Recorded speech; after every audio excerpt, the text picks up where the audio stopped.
হয় নিৰ্বাচন সমাগত কিন্তু হিমন্ত বিশ্ব শৰ্মা মন্ত্ৰী হিমন্ত বিশ্ব শৰ্মাৰ কোৱাৰ দৰে যে গাঁৱৰ বাট পথসমূহ কিমান উন্নত হ'ল কিমান বাট পথ নিৰ্মাণ কৰিলে এটা পথৰ দৃশ্য মই দেখাবৰ কাৰণে ভিডিঅ' নিউজ লক্ষ্যজ্যোতিক অনুৰোধ জনাম। এইটো ৰূপহীহাট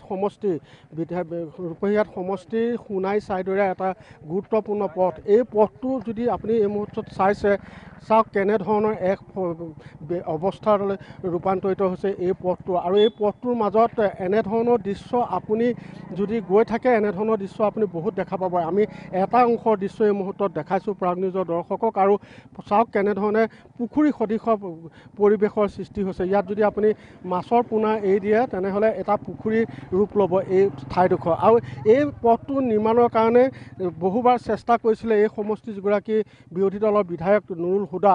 আনকি তেওঁ বিধানসভাৰ মজিয়াতো এই পথটোৰ সন্দৰ্ভত তেওঁ প্ৰশ্ন উত্থাপন কৰিছিলে, কিন্তু তাৰ পিছতো দেখা পোৱা গ'ল যে এই পথটো নিৰ্মাণৰ কাৰণে আজিলৈকে কোনো ধৰণৰ পুঁজি কিন্তু মোকলাই নিদিলে চৰকাৰৰ মন্ত্ৰীগৰাকীয়ে। এই মুহূৰ্তত বহুকেইজন লোক আছে, মই তেওঁলোকৰ পৰা জানিম যে এই পথটোৰ যিটো অৱস্থা যথেষ্ট জীয়াতু ভুগিবলগীয়া হৈছে স্থানীয় ৰাইজে।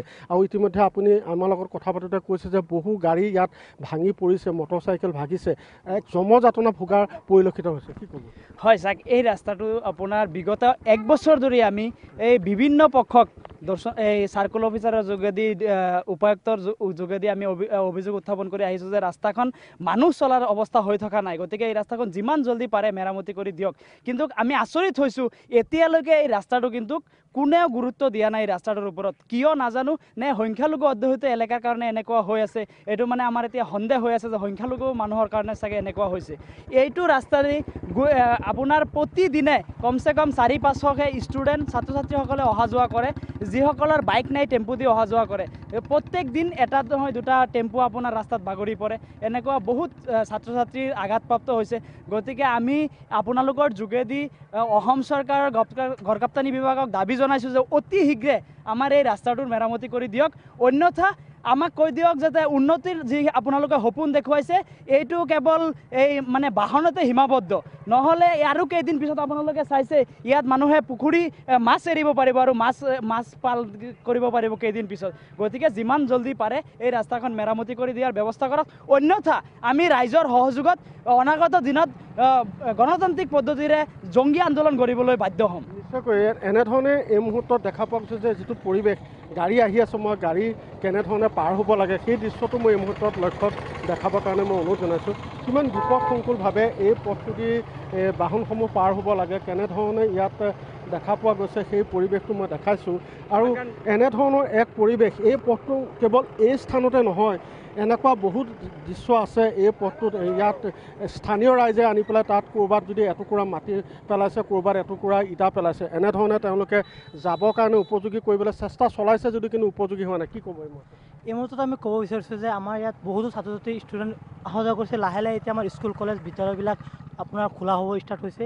এতিয়া মানে কি ক'ম, ছাত্ৰ ছাত্ৰীৰ বহুত অসুবিধা হৈছে। মানে কেতিয়াবা আমাৰ এনেকুৱা অৱস্থা হয় যাতে আমি তিতা কাপোৰ লৈ স্কুলত যাব লগা হয়, স্কুল কলেজত যাব লগা হয়। সেয়ে মই আপোনালোকৰ যোগেদি আহ্বান জনাওঁ যে চৰকাৰৰ গড়কাপ্তানি বিভাগে যে আমাক অতি সোনকালে ইয়াৰ কিবা এটা সঠিক সিদ্ধান্ত লয় আৰু ইয়াৰ এটা ব্যৱস্থা লয়। আৰু লোক আছে, মই আপোনাৰ পৰাও জানিব বিচাৰিছোঁ যে আপুনি এইটো ৰাস্তা দি অহা যোৱা কৰে আৰু যথেষ্ট চাগে ভয় লাগে এই মুহূৰ্তত খোজকাঢ়ি যাবলৈ চিন্তা কৰিব? হয়, এইটো খুবেই বেয়াজনক কথা যে আমাৰ ইয়াত গাড়ীও নিব নোৱাৰোঁ, গাড়ী পানী তিতি যায়। এইটো স্কুলত ছাত্ৰ ছাত্ৰী যাব নোৱাৰে, কলেজত যাব নোৱাৰে। আমি কলেজত গ'লে কাপোৰকেইটা ভিজি যায়, যথেষ্ট অসুবিধাৰ সন্মুখীন। মই আপোনাৰ ওচৰত আহিছোঁ যে বাৰে বাৰে অভিযোগ দিয়া আছে, কিন্তু তাৰপিছতে এই পথটো মেৰামতি কৰিবৰ কাৰণে আজি পৰ্যন্ত কোনো ব্যৱস্থা কৰা নাই। চাওক, মেৰামতিৰ নামত আৰু বেকুবাওনা চলি আছে। এইটো আমি ফেচবুকৰ যোগেদি সংগঠনৰ যোগেদি বাৰে বাৰে জনোৱাৰ পিছতো এতিয়ালৈকে 2-এটা ঠাইত ইটাৰ টুকুৰাৰ বাহিৰে আৰু একো পোৱা নাই। কিন্তু এই বাৰিষা কালত ইটাৰ টুকুৰা যিমানেই দিয়ে ইয়াত এইটোতো নাথাকে। এতিয়া সিহঁতে কৈ আছে চেংচন হৈছে, কাম আৰম্ভ হ'ব, কিন্তু এতিয়া যিটো অৱস্থা চলি আছে, আমাৰ যেনেকুৱা অসুবিধা চলি আছে, এতিয়া যদি আমাৰ এতিয়া ভোক লাগিছে, এতিয়া 3 মাহ পিছত যদি আহাৰ দিয়ে এতিয়া আমি চলিব পাৰিম নেকি? এতিয়া আমাৰ ৰাস্তা মেৰামতিৰ দৰকাৰ। এতিয়া কৈ আছে ফেব্ৰুৱাৰীত ষ্টাৰ্ট হ'ব। এতিয়া আমি স্থানীয় বিধায়কক চৰকাৰক দাবী জনাওঁ যে অতি শীঘ্ৰে এইটো এটা ব্যৱস্থা কৰি দিব লাগে যাতে আমি ভালকৈ চলিব পাৰোঁ।